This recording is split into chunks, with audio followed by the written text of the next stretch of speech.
Hey guys, in this video, I'm going to talk about a bunch of different pop filters and find out one that's the most convenient and doesn't completely block your face. Now stay to the end of this video. I'm going to go through a bunch of tests and I'll try to give you my thoughts and kind of rationale as to why I think buying the right pop filter is a good investment and a good use of your time to peruse on Amazon. If you were like me, I really hate these types of pop filters. They're just super annoying to attach to your condenser mic or whatever you're using, and they take a lot of space. They really block your face and it kind of just looks kind of silly. Now this is totally fine in like a recording studio where your face is not being shown, but these are just super annoying, but they're super effective and I find them to be probably the most effective. Now I'm trying to transition to these more cool looking type of plosive blockers, these pop filters over here, the one that I have on here right now. And I just want to see, okay, well, is it worth that $20, that $10 you spent on Amazon to actually buy one of these? Is it a big difference? So obviously we'll run through the test. Another thing I want to say about these kind of annoying pop filters is that they were really scratching my wall. I have this microphone boom arms mounted near my wall, and I would put it away and it would make all these black scuffs on my walls. Super annoying. I really hated it. So very effective, but I'm sorry, it has to go and we're gonna have to try new things. Now the first one I want to talk about, well, let's quickly talk about the 4 different type of plosive blockers that we have. So this one is by Moukey, so I think they meant to say monkey.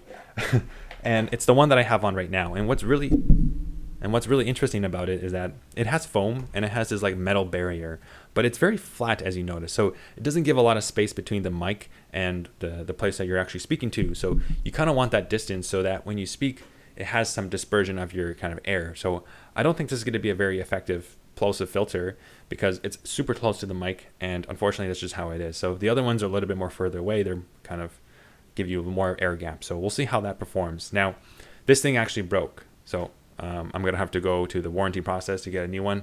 But the thing over here, the little pin, as you can see, that thing over there, it kind of just snapped off. So I'm very disappointed in the build quality of this. I don't recommend buying this one, unfortunately. This is the fact that it broke so easily, it's not very good.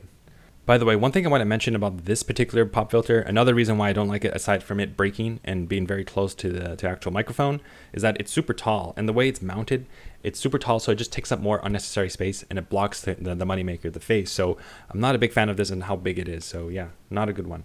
So the other one I have is the Fine, and what an interesting name for a microphone. What a fine microphone. Anyway, so I got this one because I do have a fine microphone. Unfortunately, I'm not using it right now. I'm using the Maono microphone, which I reviewed on this channel. Very good microphone. Very nice and small, USB-C. So testing that one out, and it looks like this. This one is interesting because it has no mesh or has no foam. It has kind of like a 2-layer, so it has this metal thing here, which with decently large holes. And then within inside it, there's like kind of like a very fine mesh, but it's not a foam. This one here, very plasticky, cheap feeling, the cheapest of the bunch. It has foam and it has like a little plasticky mesh type of thing. So I really don't know what's the difference between these two, how they're going to perform.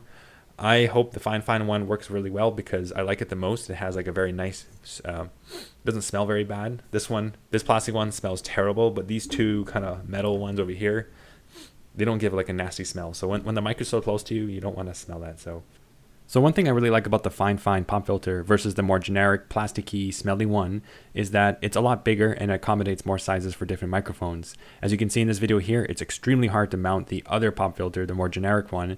It's just very tight and it doesn't give you a lot of flexibility.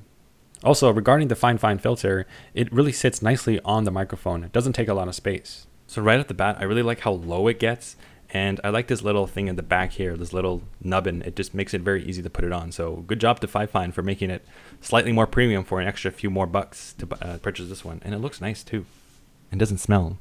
Another thing I want to test is how much degradation in our audio quality are we going to receive. So I'm speaking to this mic as is.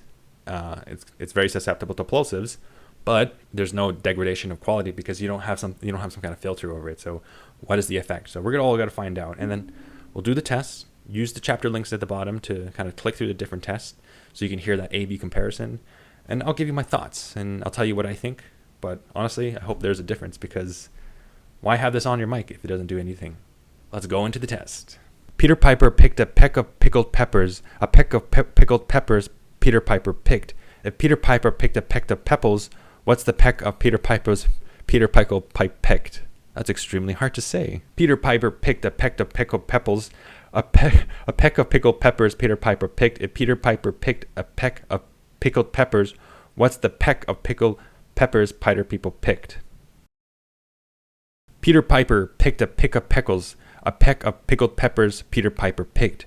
If Peter Piper picked a peck of pickles, what's the peck of pickled pecker Peter Piper picked? Peter Piper picked a peck of pickled peppers. A peck of pickled peppers Peter Piper picked. If Peter Piper picked a peck of pickled peppers, where's the peck of Peter Piper's pickles picked? We're going with the vanilla, the good old strap-on pop filter. Now, if you get one of these, make sure it has 2 layers. This one does have 2 layers, so it's gonna work pretty well. And I'll just try to keep it like at the same distance. So both of these, they're about like a couple inches away from the mic. So let's try and do. Peter Piper picked a peck of pickled peppers. A peck of Peter Piper's Piper picked. If Peter Piper picked a peck of Peter Peckers, where's the peck of pickled peppers Peter People picked? Peter Piper picked a peck of pickled peppers. A peck of Peter Piper's picked. If Peter Piper picked a peck of pickled peppers, where's the peck of pickled peppers Peter People picked? Okay, so let's both review the footage and see how these pop filters actually do. Okay, so let's go into the timeline, and you can actually immediately see that there's a huge stark difference between the wavelengths or the peaks. And you can see that the one without the pop filters doesn't have or has a lot of peaks, which is a good sign of plosives. And then here, this one doesn't do so good, the one that I don't like, the little flathead one. And then this is the cheap kind of plasticky smelly one. It does okay, pretty good over here. If you can see kind of this area over here. And then lastly, this is the one that I like the most. This is the Fine one. And you can see here, it does a pretty good job. And then I go back and I do another test. This one does a really good job, obviously, but it's the most annoying one to use because it causes scuffs to my wall. And then here, again, we do without the pop filter just for another test. And you can see just how crazy, just how many plosives we get over here. So let's just listen to together. Peter Piper's picked. If Peter Piper picked a peck of pickled peppers, where's the peck of picked a peck of Peter Peckers? Where's the peck of pickled peppers peck of pickled peppers Peter Piper picked? If Peter Piper picked a peck of pickled peppers, what's the Piper picked a peck of pickles? What's the peck of pickled peppers Peter Piper picked? If Peter Piper a peck of pickled peppers Peter Piper picked. If Peter Piper picked a peck of peppers. Okay, so if I were to compare all of them, I have to say I don't hear any degradation in sound quality, which is really nice. Nothing obvious from what these cheap headphones can actually detect. However, it's very obvious that without a plosive filter, there's definitely a lot of plosive. So this is definitely a good investment. If you buy any of these, it's going to work. The worst of the bunch, I honestly think, is this one. So the one here that I'm kind of point at. I think maybe it's too close to the microphone, so it doesn't perform as well, or I don't know. It's just and it broke, so I don't recommend buying that one. The Moukey pop filter. Obviously, my favorite one is the Fine one. And no, this video is not sponsored by Fine. I purchased all these pop filters by myself. So yeah, I think it's a good investment. That's my conclusion. Now, let me know what you guys think in the comment section down below. So that's it for this video. Please do give it a like. It really helps out the channel. And if you have any questions about what type of pop filter you want to use, please let me know in the comment section down below. Thanks for watching, and I'll see you in the next video. We can probably agree that video editing is a very fun and creative process, but let's face it, there are some tasks that are just so menial, boring, and labor intensive that we wish we could just outsource it or just simply not do at all.